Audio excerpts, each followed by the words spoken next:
And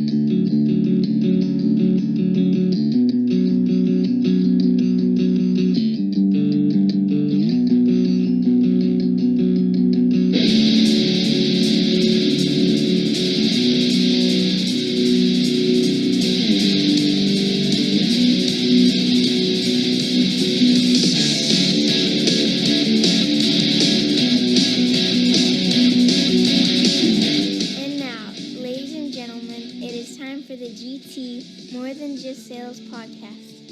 Here is national #1 salesman, leader of the greatest team ever assembled, and my dad, Scott Summers.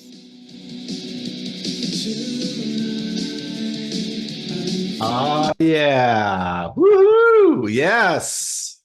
Good morning, everybody. Buenos dias. Morning, Good Scott. morning. Good morning. Good Yeah. morning. Here we are with Esther Carlson, the long-awaited, for me, long-awaited guest. Good morning, Esther. Good morning. I always love hearing Marjorie's voice. I know, it's so awesome. So Yeah, unique. I think we just have just a great team, and it's We just really do. it's a great Yeah. mixture, right? It's a great melting pot of people. Yeah.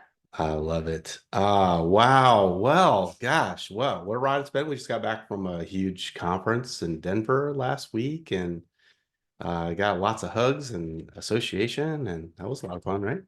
Oh, it was great, Scott. It's always good to hang out, even though it was a short-lived with you and Kelly being so popular and busy. Didn't get to see you much, but it was good though, right? To connect with everybody.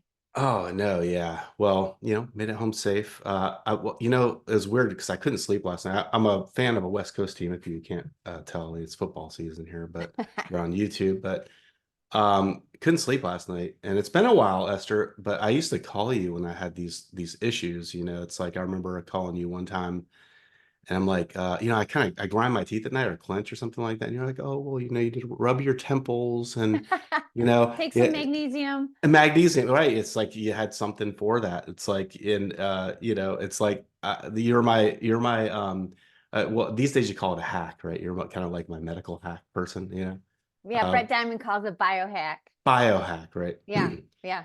And I remember one time we were on a walk with Jim, years ago. We were staying at an Airbnb, and for a company thing, and a bird slammed into the window, right? And I'm like, oh man, this poor bird died, right? And they're like, you knew what was going on. You picked him up, and you're holding him there, and you're like, I'm just, I really want to, hold my energy, and the bird also it starts flying, a couple. I'm like, look at Esther, like the healer. This is amazing. But it's just like that's how in tune you are with like nature and the world, and so yeah, it's seriously. I call you like when I have these issues. One of these days I'm gonna hear it like hawthorn root. Just get some hawthorn root and tie it up.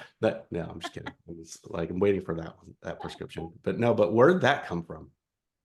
Well, thanks for having me on, Scott. I really appreciate it. Where'd that come from? God, I don't know. I mean, I think I felt comfortable with that kind of intuitive stuff with my Aunt Shirley, mostly. We used to go to mediums together when I was a teenager. And she made it possible for me to be in art shows and stuff when I was like 15 to 18. And anyways, she was one of the people, my Aunt Shirley was one of the people that I felt like was the most comfortable with me being me. And It's interesting. awesome to have those people in your lives, right, woven into the fabric of your life. And you have the Aunt Shirley, like, I mean, for me, it's like some of my grandmother, like the smells and things that you walk Sure. into their home, and Mhm. that what they leave behind, the imprint that they leave behind, is awesome. Mhm. But you're definitely very into. It's like I was just thinking about this morning. It's like our pool is starting to get a little cool here in southern South Carolina, and Esther's the only one that I look out there. It's like we only use our pool like for a certain period of time, and then like Esther uses it like year round. So it's great when you come. It's like you're like, oh, we're it's the cleaning guy that comes once a month. It's great, and Esther will jump in there. It's a 50 degrees, 60 degrees. I think it's pretty chilly. Esther's in there, man. I love it. So I used to be afraid of cold water, which is kind of a funny thing because I lived in Alaska and there was a couple times I got too cold. but I didn't know it was so good for you until the biohack, you know, and Yeah. Brett Diamond turned me on to the Iceman and just, I don't know, when you start hanging around with all those millennials that are drinking healthy coffee and mushroom drinks, and you just learn all kinds of stuff about health. So now I'm actually very accustomed to it. I went for a jump this morning. I thought of you in the lake. So it's not that cold. That's awesome. And you live in this little cabin up in Michigan. I'm so proud of like you just kind of like just chasing. You needed that piece of your life, and I really want to talk about Alaska. I've never been, and which is I can't wait to go. But just like tell me about how you ended up in Alaska, and I'm just so interested and intrigued because. And at conference last week, you had a couple agents there from Alaska, and it's just like every time I hear it now, I'm just so intrigued by it. But I'm really intrigued by the history of it, Yeah. and how you ended up there and became part of the culture. Well, way back when flying was a very unique thing, I think I was 15. My dad changed his job from General Motors to Volkswagen, and I took my first flight to Pennsylvania. But all the time I lived in Michigan, everybody that hunts talks about their dream hunt in Alaska. So I always saw pictures from friends and stuff. And then when we moved to Pennsylvania, my mom and dad decided to ride their motorcycle from Pennsylvania to Alaska for their 30th wedding anniversary. I was 19.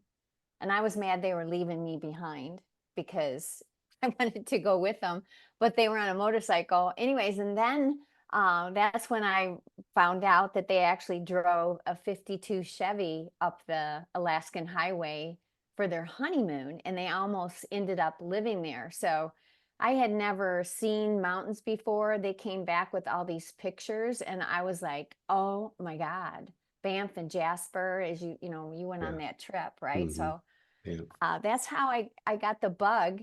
And my dad says, well, if you graduate from college, because I didn't really want to go to college, I wanted to go to art school, and I wanted to be a nurse, and I wanted to do this, I wanted to be a flight attendant, all these things. But he said, if you graduate from college, I'll buy half of your car. And he worked for Volkswagen. So literally 2 days after I graduated, I said, Dad, where's my car? Here's my half of the money. I had been saving it up. And a few months later, I drove my Volkswagen Rabbit, diesel Rabbit, to Alaska. Just, he flipped out about it. He didn't want me to do it. He kept saying, you're going to get raped. He said that to me my whole life, a father's worry of a blonde haired, blue eyed. Plus, we wore smocks and we were not wearing bras, you know what I mean? So he was always freaking out about stuff like that. But there's a funny story because what he ended up doing is he made up a story. I didn't know it wasn't true at the time, but he said, I have a friend named Dorothy from Ohio that needs a ride to Alaska. And I'm like, are you kidding me, Dad? Come on. He goes, no, she really does. She has friends up there, blah, blah, blah. So Dorothy, who was 55 at the time, came with me. I didn't know she was my chaperone. You're not supposed to have firearms. And she carried a pistol in her pants the whole way up. And she didn't tell me until I got there. Anyways, Dorothy ended up being a blast. And she rode the whole trip up. And my father had me chaperoned the whole time. And she checked in with them the whole time to make sure I was okay. I didn't even know. The thing, it's funny. It's like when you meet, you made a huge impact in my life. I really appreciate you being here. But when I meet, it's like, yeah, you spend a few minutes talking with you, and like, you're telling your story, and like, you as a unique a person as you are, like, I knew that you had like good family, like, just talk about like the impact that your dad has made in your life. Cause I could already tell, like, I like your dad, like, cause I'm a girl dad. And like I'm already concerned. I'm a guardian, girl dad. My dad I'm was just too. thinking about like my daughter's going to college. Oh my God. Yeah. Like I'm already they haven't even been out on a date yet, and I'm already thinking about like who's giving them drinks at the bar. Like, oh my God. Exactly. Like, don't even get me started. But so, no, you had a good family. My father was amazing. He grew up off 8 Mile in Detroit. He was a blue collar worker. His father was not in the picture, and he talked about his grandpa Carlson a lot, who's really who raised him. So Grandpa Carlson was my grandma Esther's father. So my grandma Esther, I was her namesake, and even though she took on the married name of Hegwood, her maiden name was Carlson. So after I got divorced, that's part of why I switched my name. And I remember I went to my dad and I said, Dad, I'm thinking of changing my name because I do Hegwood's hard for people to say, and I didn't want him to be offended, right? Because that's his last name. But Carlson was his favorite grandpa's. And he was sitting in the chair and I said, would you be all right with that? If I, change my name to Esther Carlson. And oh my God, it was all he could do to keep me from crying. It was really a beautiful moment that we had together. Cause we actually fought a lot because he was very dominant and I was very free bird. So, I mean, he knew it, but he always worked with me and he was one of the best coaches I ever had. He always said, go for it. So he kind of inspired me, even though he didn't want me to go to Alaska. And I still have it. He gave me a little army case with a engraved Hatchet, Alaska, 1984, or was it 83? I think it was 83. Yeah, it was 1983 that I went to Alaska. I know it seems like ever ago. And, he gave me like the basic tools and he kept my dog for me and let me take my sewing machine because I couldn't take everything. And anyways, I was just going to stay there for a little bit and went up for a teaching job and I ended up staying for 20 years. That's And amazing. he You knew it. end up being a teacher there, and you're raising two children. I actually have 4. Four children. So you raised all 4 of them there in that era. Yes, I did. Yeah. Just tell me about building a log cabin, like, kind of solo, right? Is that? Yeah. Yeah. Well, I married a mountain man and that's where all those kids came from. And he was very adventurous too. So we did a lot of super fun things before we started having babies, during, and even after.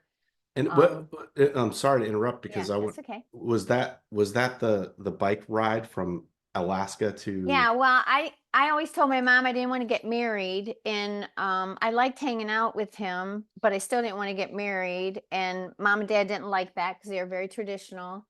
So I told myself, well, if I can take a trip with him, I'll know it's okay to marry him. So I told him that, and I said, let's go for a bicycle ride. And he goes, no way. And I'm like, yeah, let's ride our bikes. Let's go to Montana or whatever. So we did. We rented a car from Anchorage to Haines, Alaska with our bikes in the car because that's very rough road and it was all gravel. And then we got rid of the rental car, took our bikes out and went throughout Southeast Alaska, got on and off the ferry down to Prince Rupert. And then we rode our bikes from Prince Rupert down to Kalispell, Montana. And went through. It was a wonderful trip. Well, you're licensed now. I think where it's okay to safe to talk about this. Like, you don't have to worry about it. But there's a little bit of legal drama too, right?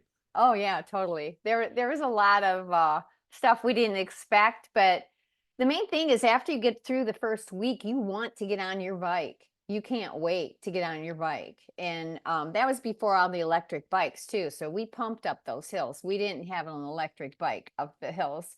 But Banff and Jasper, there was a youth hostel where you and Gabe went, where there's that huge, beautiful resort. Mm-hmm. That used to be just a hole in the wall youth hostel that you could stay at for $20 a night.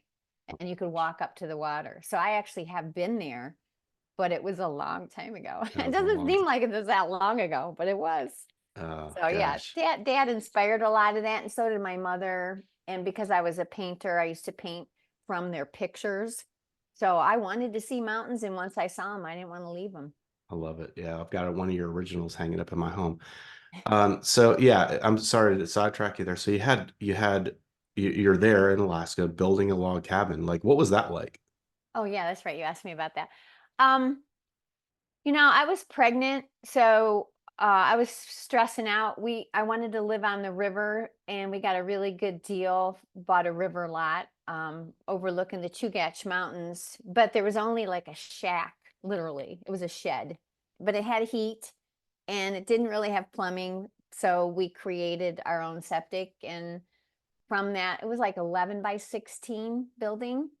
while I was getting my master's, I stayed in that building and we started building the log home. So it took us about 11 years to finish the whole thing, but we put up a foundation right on the bluff, and Rob was really good with the chainsaw. So he was amazing woodsman, and we got a permit at Anchor Point, which is down towards Homer, and we got about $16,000 worth of logs, which probably now would be more like $600,000 worth of logs that we cut down ourselves and peeled.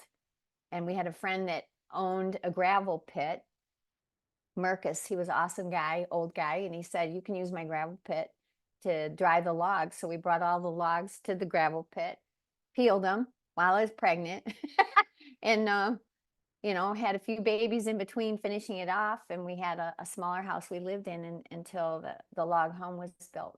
It's So funny. It's funny how when you're doing something like that, and like when I was in my 30s, I didn't grow up until I was in my 30s. I was totally a teenager until all the way Yeah. until I was 27 years old. right, But so it's different for me. But when you're doing that, you're like, this is forever, of course. Like of course, this is I where I'm gonna did. be forever, right? Yeah. And it's just so funny how things change in your life, and you look back and you're just like, that was it was this, but it was Yeah. supposed to be that. Yeah. It was one of the hardest things, to come to grips with the plan that we had changing for both of us. We did divorce amicably, though. I think he was just tired of me pushing all the time. And it was kind of an interesting thing. And I ended up, Megan's in my life because her mother lived across the river from me, and she used to come over and help me with the kids. She was there when I was making a lot of pivotal decisions about, vaccinating and breastfeeding and all these things that you don't really know that much about when you're in the middle of it. And she would ask me questions, so I got to know her really well, and she was there through a lot of the trauma that I had with the kids. And it was a hard I don't know. People now would say it was hard, but I don't really think it was that hard of an existence. I mean, we always had food and I always had warmth. But, I remember 8 feet of snow and only seeing light in the moonlight. Last night I was thinking about that with the full moon. We used to go skiing at night just to get some fresh, bright light from the moon because it was so dark all day Wow. long in the winter. And, you literally didn't get, it was dusk all day long. And then Yeah. in the summer, you have just constant sunlight. We would eat dinner at 10, 11 o'clock at night. The kids wouldn't go to bed till 1 o'clock. They'd wake up at 5, ready to go. So we just went fishing all the time. It was fun. It was a really Wow. fun life. What a journey, and what a journey it's been since then. And I think that, you know, you're very in touch. Now I see, it really helps me kind of see why you're so in touch with nature, like being there, like you're completely in touch in nature. Um, but I think that when I look at you, it's like it's such a beautiful mixture of like you're just a polished human being, mystical, earthy, crunchy, but polished, right? I try to be. But it's just and I know I'd love to have your mom on because She's just awesome, I my love mom. hearing you too. Your Yeah. mom is amazing. I love her. And but like man, just so much has happened in your life, and the leaps and bounds that you've taken, and you end up on this journey, ending and really working in your company, your previous company. And man, we could go on about like how what what the world legal things have done to your businesses and all that, but you end up in this business where you end up loving what you do, and you're there helping, healing people. Like I think you are a huge part of Mark Elliott's journey to be cured from Tourette's, right? You're Right. part of Yeah. that with the company that you're working for. And you've also seen what can happen to a company that becomes successful maybe too fast, and people just are not happy with it. They're not cool with like how that can help people, and like this is not normal, and Right. we need It to scares you. submarine this company, this torpedo. Let's torpedo this. This is not cool. Like you Right. experience a lot there. Yeah, and when I left Alaska, I was already involved in a human potential desire. I had taken probably 10 different between Avatar, Tony Robbins. I also did Miracle of Love. There's so many different personal growth. Alaska is really a melting pot for innovation in a weird sort of a way. So when I found out about another company, I mean, I've always wanted to push on growing and learning, but I didn't know how much other people didn't like change. And I think I'm just a little bit better at changing. And it's because I was so obsessed with who I, wanted to become. And I'm not saying I did it all perfect, but that has been a consistent theme. Well, and this is one thing, working in a community, because I don't know, we have 60, 70 people during the course of a year, over 100 within our group, and you have to mentor a lot of these people. And, when you're dealing with so many different personalities and so many different, the one thing that's amazing about you, and we talk a lot, and we still talk, a couple times a week at least, Mm-hmm. is I think that the one thing that you're able to separate is uh the emotions from business really well. You're able to partition things very well in your life, and I would say you're just a no drama person. Like you're like, I understand people and where drama comes from. It's more Yeah. like you Yeah. dissect it to the point where you're just not about that. And I think that's just a small little sliver of who you are, and how you're able to um manage that. And it's something that really drives me crazy, but you're able to handle it really well. Well, thank you. Say that's a compliment. I don't know if everybody'd agree with you on that, but I do think I used to be very drama oriented. I mean, through a lot of training, education. Keith Raniere was the founder of the training that I learned from, and he basically curriculum helped me figure out that emotions were something that we caused. And so I had a lot of emotional intelligence education. And I remember talking to Brandon Casey about it because I was still kind of thick into it. But anytime you get into any sort of dogma or philosophy of thought, you really get into the terminology, just like we do here at SFG, right? We have a whole bunch of terminology that we use all the time that somebody that's not in the industry, they're like, what are you talking about?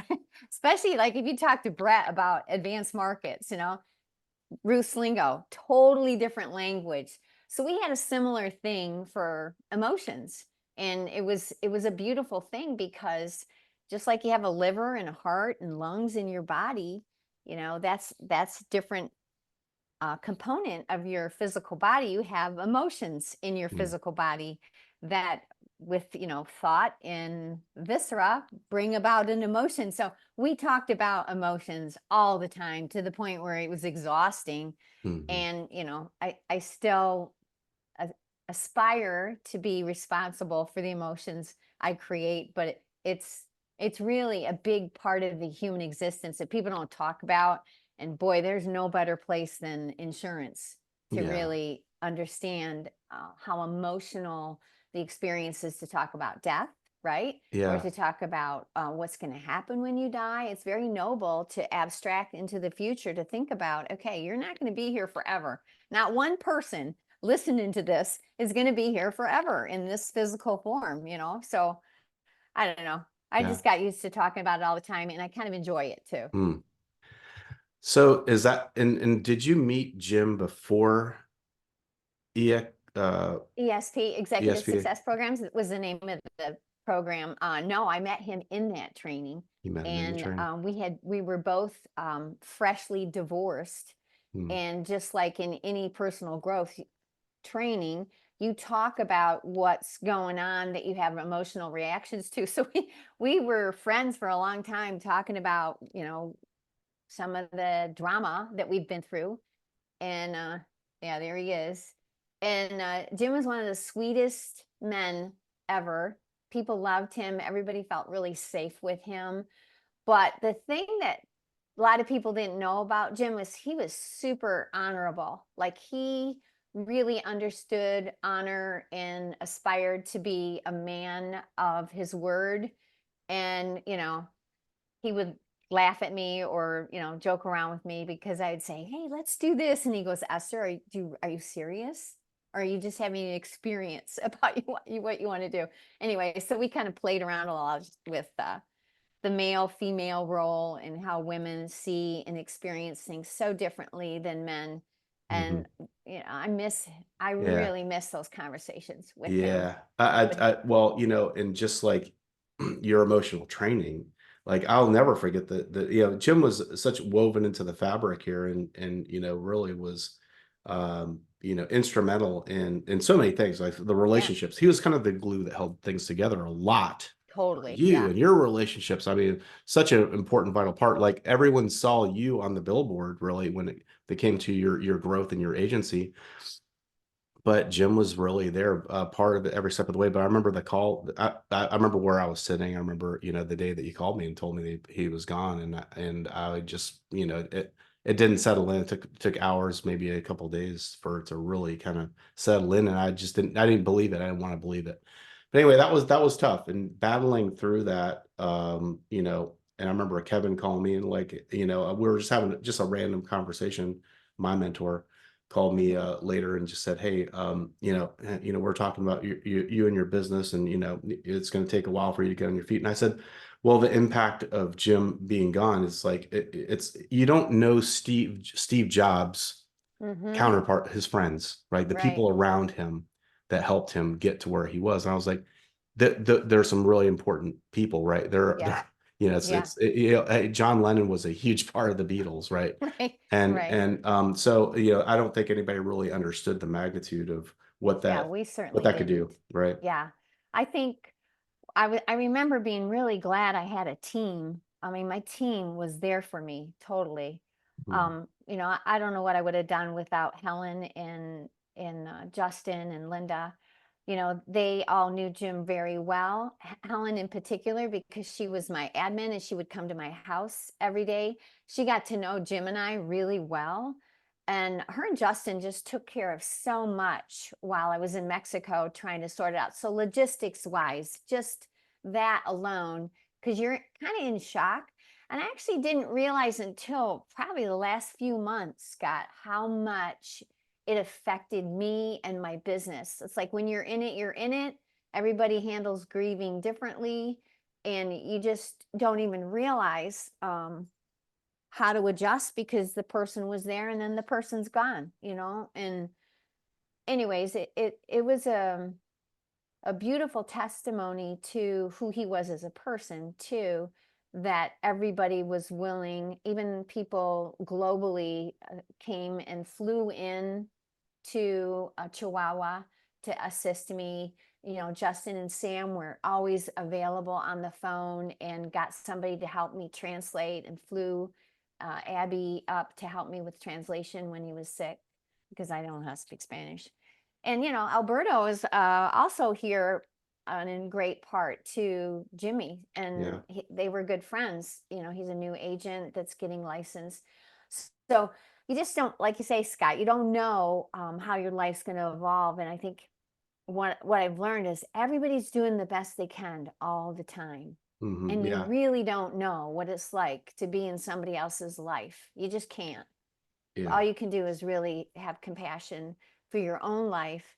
And then, through that growth and learning to love yourself, you have a little bit of space to say, okay, I get what's going on for you, you Mhm. know?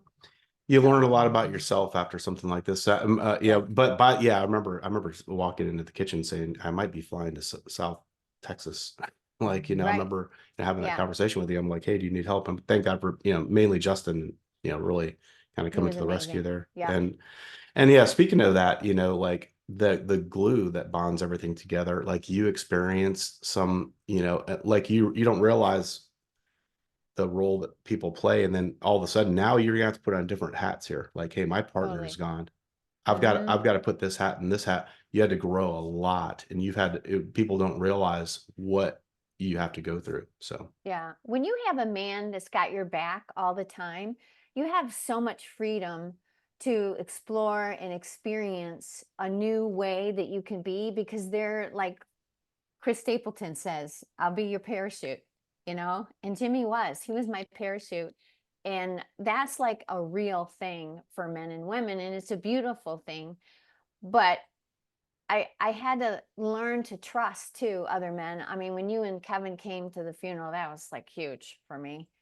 And I was already kind of in, you know, you're just working through it and living through it when somebody passes away like that.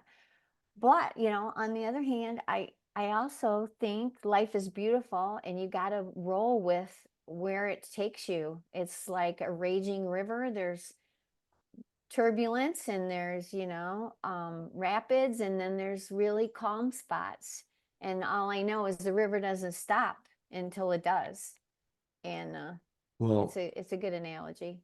oh yeah. Well, so I think the one great thing about what we do is we get to build a business here, but we also get to build great and forge great relationships. And Yes. you with Kelly and I, all of us, we really appreciate you. Like my kids know you, like you've been around for birthdays and stuff like that.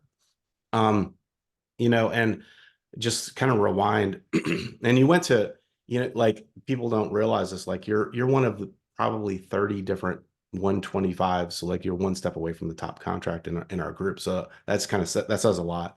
And you made it to like 120, like two steps away in like 2 years. Like, and that was a game changer for me because, you tend to ask a lot of questions. Like, am I doing the right thing? Am I a good mentor? Am I good Right. at this? Then all of a sudden you get somebody in and you're like, I remember you saying to me a lot, and you still say it. I mean, we'll still talk about it. It's like, Scott, you just weren't expecting me to come in here and really follow the system like I'm doing, right?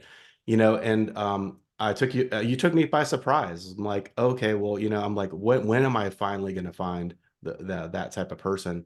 But it goes back to that initial phone call, and we talk about this a lot now. It's kind of like a famous story in our group, but you had a different mentor at the time, and really trying to protect you more than anything. Like, oh, like I'll have a conversation with her, Scott, but she doesn't want to start moving fast right now. She really wants to kind of take her time. I'm like, okay, well, and I had a discussion with you, and I'm like 10 seconds into the conversation, like, this is different, right? I'm like, Yeah. and after a couple of minutes, I'm like, instant winner. I remember I was texting your mentor at the time. Her name is Trisha. I was texting her while I was talking to you. I'm like, you and I need to really work with Esther. Like, I knew that you were different. I knew that you were an instant winner here, right? And it's the way I'll label it. And I didn't let off the brakes. I'm like, we need to get you into building. You're waiting for your license at the time, and we need to get her building. And I put, I ended up putting like scripts in front of you, and then like a list of people to call, like to start getting into building your agency, because I knew you were an agency owner. Like I just knew it.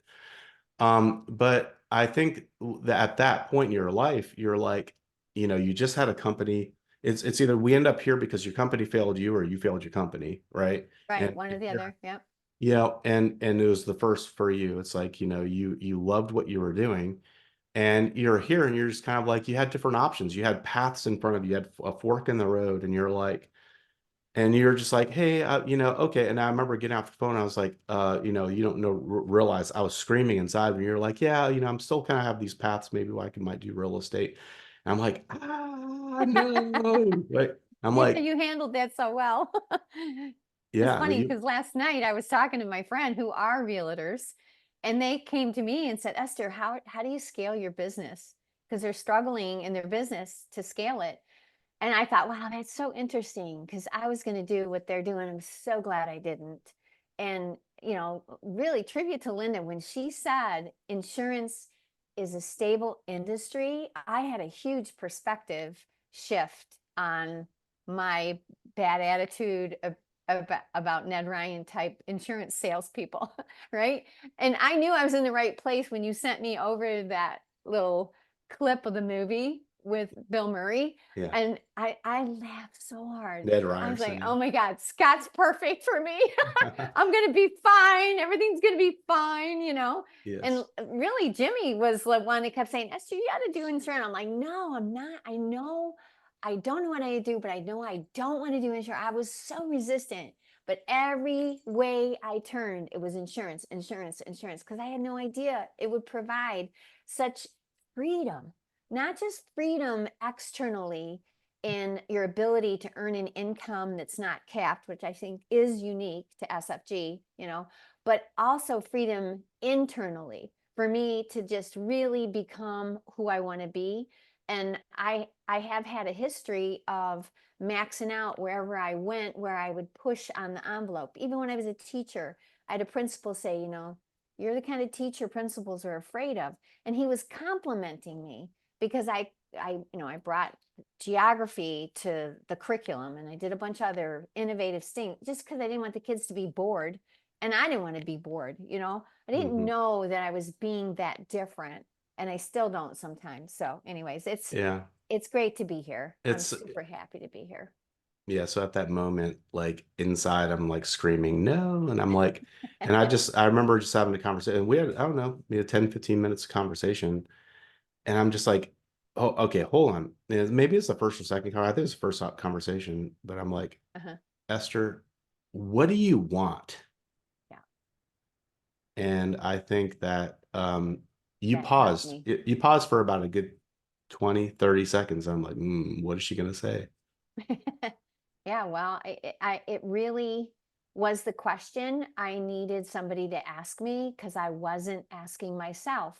I think we don't realize how much we don't actually attend to what it is our sole purpose is here, and that we need to stop and evaluate and spend time with yourself internally to think about it. And when you asked me that question, I remember that's exactly what I did because I knew after 20 years of emotional education, I really should be evaluating what do I want. And I remember telling you I wanted to be in a business where I could be purposeful. I wanted to be in a business that didn't control or try to suppress who I am and what I want to be in the world. I want to have a business that's in integrity that allows people to grow as they earn and doesn't restrict a person's growth based on some rule that, you know, you shouldn't do that because it's just too weird or whatever. I want innovation. And Mm. so my first event I went to when the Smith brothers were there and Edward Pritchett, Kevin Purdy, all those guys, I hadn't met you yet, Scott, but Trisha was the one that told me to go to the event. She was shocked I actually went. And that's where I was like, wow, these people are cool. Brandon actually came up to me in the hallway and said, oh, yeah, you do emotional education? Oh, what kind? Mm. And I was afraid to tell him because we were being smeared all over the planet with bad juju on the, you know, news media, all the fake news and stuff. So I was like, wow, these are cool people. And in the end, you know, I built relationships with all of them, and I was super happy to be a part of the group. You know, that's why events are so important. You got to see yourself in a new identity with a group of people that you feel like you belong and you want to be a part of.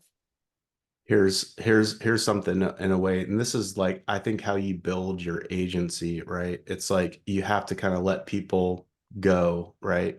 Mm-hmm. That are baggage, right? In some way, kind of restricting you or holding you back after you really try, you know, like, hey, I've really done all I can here.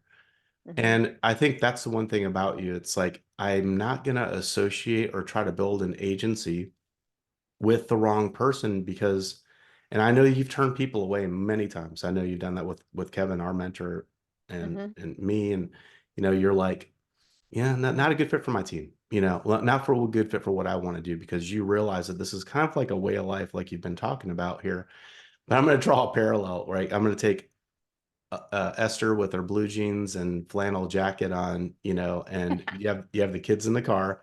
And this is something I learned about you just like the other day when we were at conference and we're walking across the crosswalk and someone was just carrying like a toy gun or something. I can't remember what it was.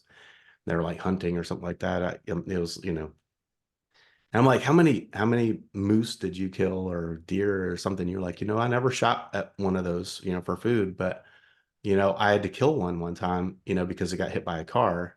And, like I'm just picturing the kids in the back seat and a mom walks out with a knife, right? And you walk up to this moose and like, how much like I can think of like I live around nurturers, right? My wife is a first voice nurturer. She's an amazing person and she cares about everything, right? Yeah, she And I gives could me see that. her trying to ease like the pain, by like being there and just like, feeling bad and crying and all that. Well, but I think you're just as a person and just how you kind of treat life. You walk up with a knife and you're just like, hey, I'm going to assist this moose on the way out here and I'm going to make it faster. Poor baby. Yeah, it was rough, but he was sure good to eat. I mean, I know that sounds terrible because I was a vegetarian for 15 years. So anybody on here, people would judge me when I didn't eat meat, and now I'm pretty much on a carnivore diet, which is so funny. But I used to tell people I have eaten more meat than you will eat in your entire lifetime. Okay, when I was a vegetarian, so I kind of balanced it out. But yeah, I love nature. I love animals. I love people too. And I Hmm. just think that as a planet, we need to learn to allow each other to grow and have grace with how that happens so that we can evolve all of our consciousness to a higher level and not blow up the planet at the same time. I just feel like the best way to do that is to connect with the trees and the plants and kind of find out who you are in the process and learn to be okay with yourself, basically, Mm. because nothing out there is going to make you better. Nothing, no matter how much money. You hear it all the time, right? And part of why I really Hmm. enjoyed the leadership of SFG is in our previous company, there was a lot of people that were able to raise to a level of leadership they didn't really earn monetarily. They either earned it through, inheritance or looks or fame, and they didn't understand how to wield their power in an honorable way, and that ultimately is how that company got destroyed. And I was in network marketing prior to that. I loved selling food supplements. It helped a lot of people, but there was a guy who invented something that literally cured cancer, and everybody tried to destroy him because Ah, that was just a little too freeing for the planet. You don't want to do that, right? yeah. So there's cures for everything, and I just think we need to learn to allow each other to grow and adjust. And I really feel like Brandon Casey and Brian Pope support that, the Yeah. best they can. They're doing a really good job allowing all these different innovations like Brad Smith's ideas. And Scott, everything that's on your website is now becoming part of HQ. Don't think I don't notice that, Yeah. And Yeah. I've been resistant to using all the technology, but I can see the value of it now. So I'm excited for where we're Yeah, going. it's flattering. Part of it, like I just want a little writer's credit, for some of the stuff I'm that's giving out it to there. you. You got But it. yeah, I thank you. appreciate it. I would never be where I'm at with my team without all the innovation and duplication that you've created in ways that I didn't even know needed to take place. Kind of like my father driving to Alaska, right? He knew what I needed that I didn't even know I needed. And you've been the same. So I Um, feel like I landed in the right team. And of course, anytime I don't get a big enough shoulder to cry on, Kelly's there. we're always here, like, and that's the thing is the people new agents don't realize is like, oh, I'm not allowed to go to Scott if I have a big problem, right? Mhm. That's Esther. Like I've passed you a Kleenex box many a time. Right. But I'm going to stamp your quote here. Like I'm going to get you to say it again, but I think you said nothing out there is going to make you better. Yeah, nothing out there. Yeah. No Mhm. amount of money, Mhm. love from other people, acceptance, fame, any of that will make you feel better. It's very transient. You'll feel it for a minute and then it's gone. And I think the biggest thing you can do is really embrace that. It's taken me a while. Yeah. Tribute to Jimmy deciding to go Mhm. before I thought he should. He really helped me see that as well. But we talked about that even before he died. Mhm. And sometimes I look back and I think he knew this was going to happen because I felt like he kind of prepared me, because Yeah. I don't think anybody goes before their time. I mean, you can listen to enough people that had near-death experiences to know that if you're not supposed to die, you're not going to die. And if you do, you are. And that's it. Mhm. That's my belief anyway.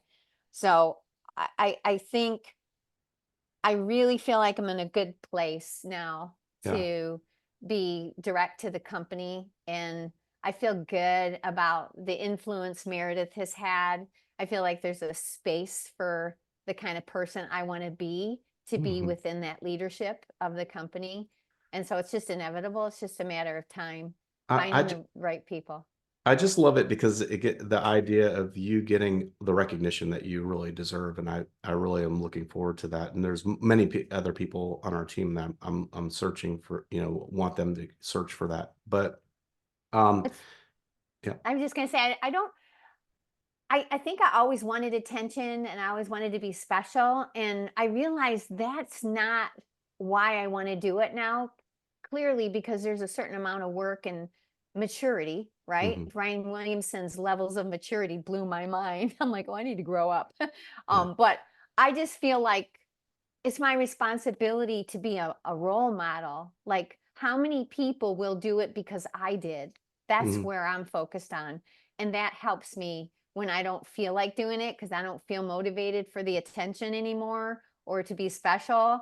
I see it more as what does it mean if I don't?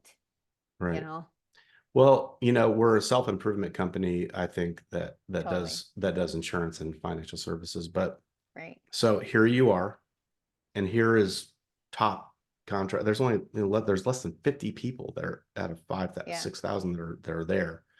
It's going to take more people working this business with you.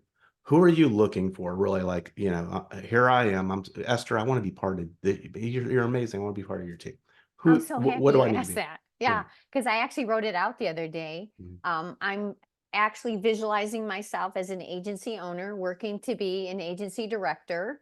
And I need really just two people that want to grow and land in a career that allows them to have the freedom to create the balance they want in their life, to earn the capacity to have the freedom that I have right now, and also earn a really good income based on your skill set.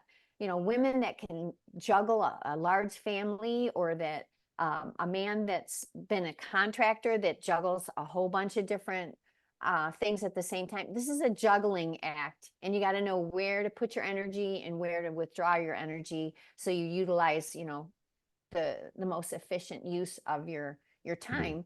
And so, yeah, I want entrepreneurs. I Love want it. people that want to go somewhere and do stuff like the team I have right now. Yeah. Everybody on my team, Chris out in California and Linda and Helen, they're all building their business the way they want to. And that makes me happy. Well, I'd fly to Chihuahua or Montana to pick you up if you ever needed anything. Appreciate that, Scott. Thank you. The card that you gave last week just helps put things in focus, right? And the people here are important, and Very the important. relationships are huge, and it's been a game changer for me. Thank you for all that you've done, and from a spiritual sense and friendship, teamwork, hard work that people don't see. Thank you for all those things, and I appreciate having you here in our Absolutely. family. I'm happy to be here. Thank you so much for having me on your show. For sure. Appreciate that. All right, guys. Okay. Well, thank you. Appreciate it. Have a good day.